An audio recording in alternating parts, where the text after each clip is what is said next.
한 애견 미용실에 맡긴 강아지가 몇 시간 만에 죽었습니다. 미용사가 강아지 머리를 내려친 것이 CCTV로 확인돼 기소까지 됐는데 해당 미용실은 아직도 영업 중입니다.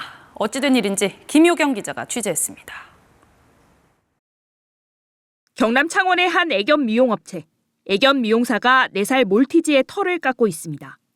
강아지가 다리를 움찔거리자 미용사가 기계를 든 손으로 강아지 머리를 강하게 내려칩니다. 강아지는 고꾸라지더니 그 자리에서 숨을 거뒀습니다.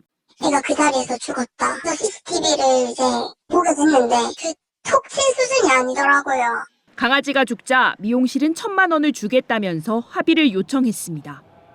4년간 키운 반려동물을 하루아침에 잃은 양육자는 해당 미용사를 경찰에 고소했습니다.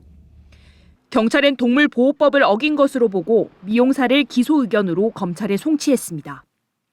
동물을 죽이거나 죽게 하면 3년 이하 징역 또는 3천만 원 이하 벌금에 처할 수 있습니다.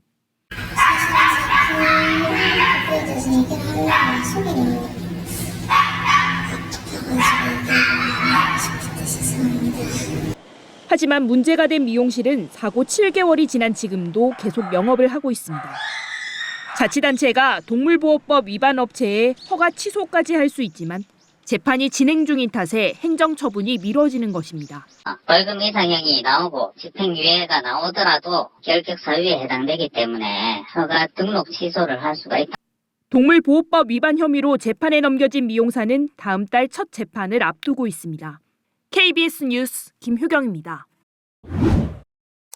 무료로 입양한 푸드를 잔인하게 학대해 죽이고 사체를 땅에 묻은 혐의로 40대 남성이 검찰에 송치됐습니다. 가정 불화로 푸들에 대한 증오심이 생겨 이 같은 일을 벌였다는데요. 학대받아 죽은 푸들이 13마리나 됩니다. 조선우 기자입니다. 지난해 전북 군산의 한 아파트 단지 화단에서 발견된 강아지 사체. 어린애들이다. 아까도 어린애들이네. 이 아파트에 사는 40대 남성 A씨는 무료로 입양한 개를 학대한 혐의로 경찰에 붙잡혔습니다. 경찰이 확인한 입양견은 21마리, 모두 푸들입니다. A씨가 현재 별거 중인 배우자와 함께 키웠던 강아지입니다.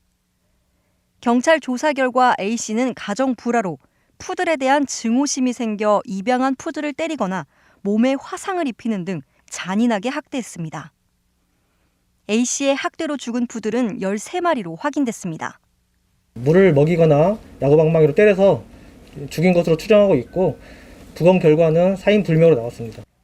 죽은 푸들은 A씨가 사는 아파트 화단에 묻혔습니다. 사건이 알려지자 A씨를 강력히 처벌해달라는 청원이 청와대 홈페이지에 게재됐고 한 달 만에 21만 명이 동의했습니다. 동물을 지속적으로 잔인하게 학대 살해한 피의자가 이후 검찰 수사, 법원 재판을 통해 합당한 처벌을 받게 되기를 바랍니다.